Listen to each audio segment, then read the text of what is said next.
If you're at the very start of your rehabilitation journey with your anxious dog, whether they're anxious because they have reactive behaviour, whether they're nervous around people, maybe they have resource guarding issues, or perhaps separation anxiety, whatever kind of anxiety you're about to start work on, this is a really great place to start.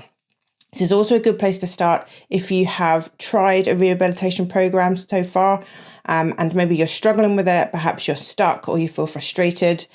So this could be a really good step to restart that process.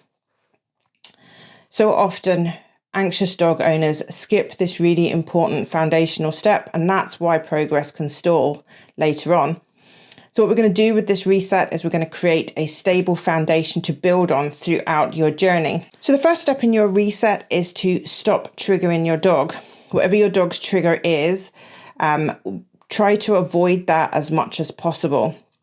Go to dog fields if other dogs trigger your dog. Avoid other people. Switch the doorbell off. Don't leave them home alone. Whatever it is that triggers your dog, you're going to try to avoid that as much as possible.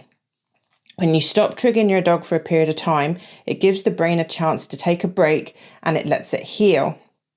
When a dog is in emergency mode all the time, they can't get used to new things. So we need to get back to a feeling of safety and build up from there. Once we've done that, we can build a new reaction.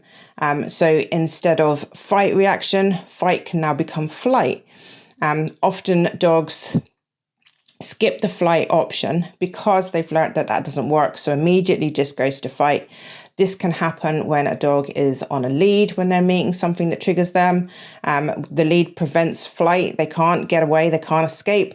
So they just train themselves that flight is never an option for them. So fight is always going to be their first option. So allowing us time for the brain to heal, allowing time for a rest from being triggered, gives the brain a chance to calm itself and start to consider other options again, which we can then start to encourage once you've started your program.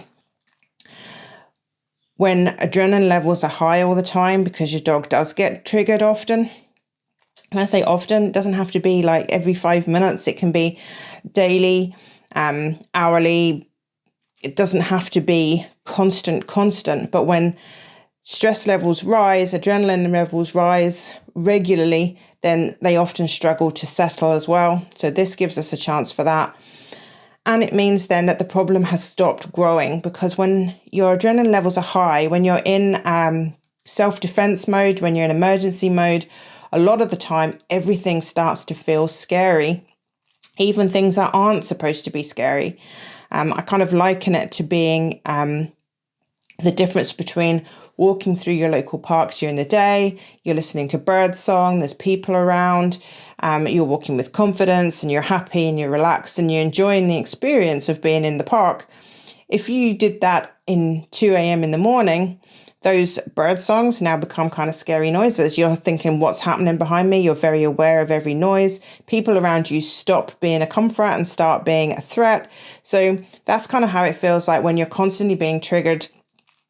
That adrenaline level makes everything feel a bit more scary than it used to. And this is why the problem then can start to spread, because while you're in that state, everything is frightening and you can suddenly start to develop new fears just from being in a raised state of anxiety. So the first step of your reset is to stop triggering your dog. Whatever that trigger is, you're going to avoid it as best you can so that that gives them time to heal and start from a nice stable platform. We can start to build that when you go into your rehabilitation program.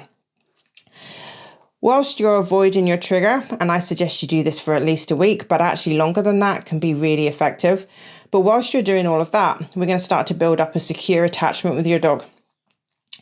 Secure attachment gives your dog a feeling of not being alone when they're with their triggers. The more securely attached they are to you, the less anxious they will be about things that they come across. We're talking about building things like trust, building confidence, doing things together. That's really rewarding.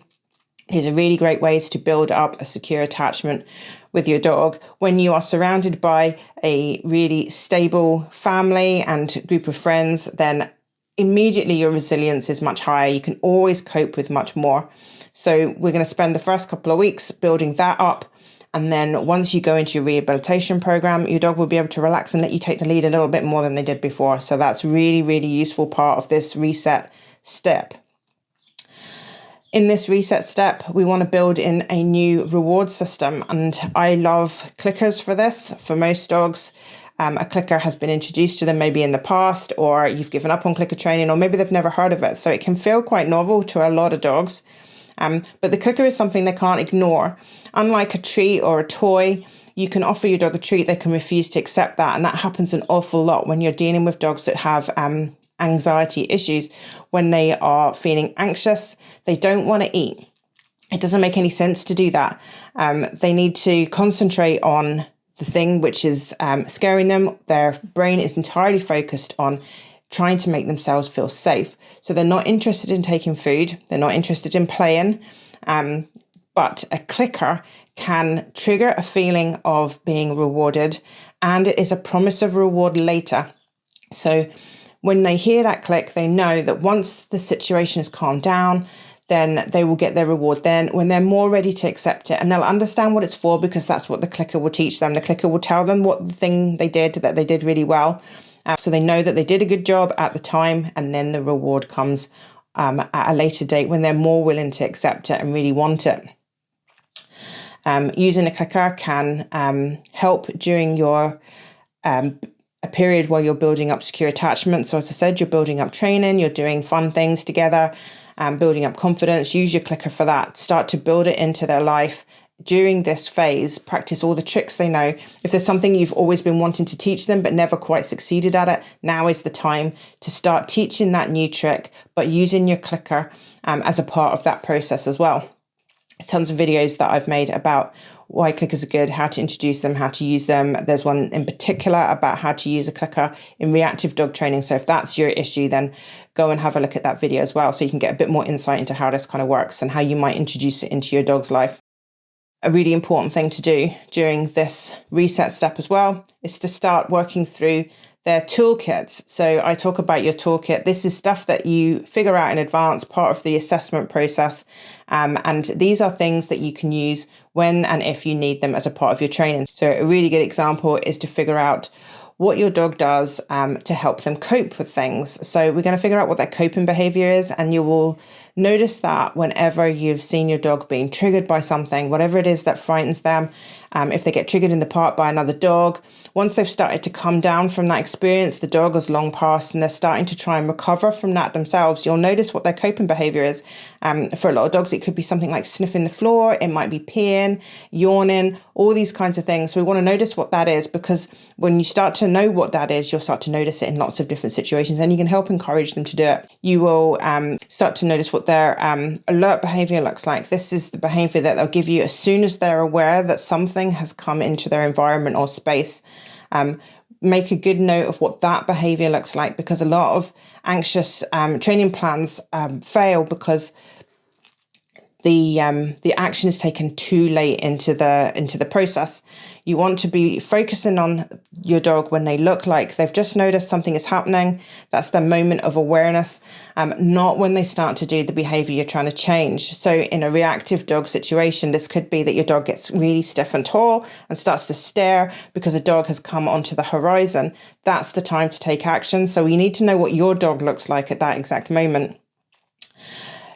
What people tend to do, though, is that will happen and then they'll get a bit closer, or they'll spend too long staring at that dog. And then this will then turn into that lunging and barking and panicking and crying. In this period of the reset, you can start to figure out what that looks like. We could teach a new auto behavior. Touch is a really good behavior to teach, because when you ask your dog to do a touch, it forces them to turn away from the trigger. So at that moment of awareness, this will become in very handy if you feel like they're starting to stare a little bit too much. So touch is a really fun thing to teach. It's something new. You can use your clicker for this as well. And when you ask for your touch, it means your dog has to turn away from the trigger to touch your hand. And then they get their click and they'll get their treat when they are ready to accept it. Any behavior they can do well will work for this, though, but sometimes it's quite fun just to teach them something brand new that they've never seen before. It also gives you an opportunity to measure how focused they are on the thing that's their trigger, the thing that's scaring them. So if you're working with a dog near a person, perhaps if that person you feel like might be a bit too close, but you're not sure, then you can ask them to do their new auto behavior. And if they're able to do it really, really well, then you know there's plenty of distance between you and the thing. If they struggle a little bit, you might be a bit too close. Having a really well-rehearsed auto behavior is so helpful for telling you where your dog's state of mind is at that time. And it helps you to manage your space as you move further into your plan. And it means that you're not so likely to risk them getting triggered a lot. I made a video about toolkits as well, so check that out. There's lots of things on there that you can learn about your dog, which will come in helpful, including not just their calm down behavior, but anything else that can help them. And those things will give you clues as to how to tweak their behavior plan to get the best out of it for them.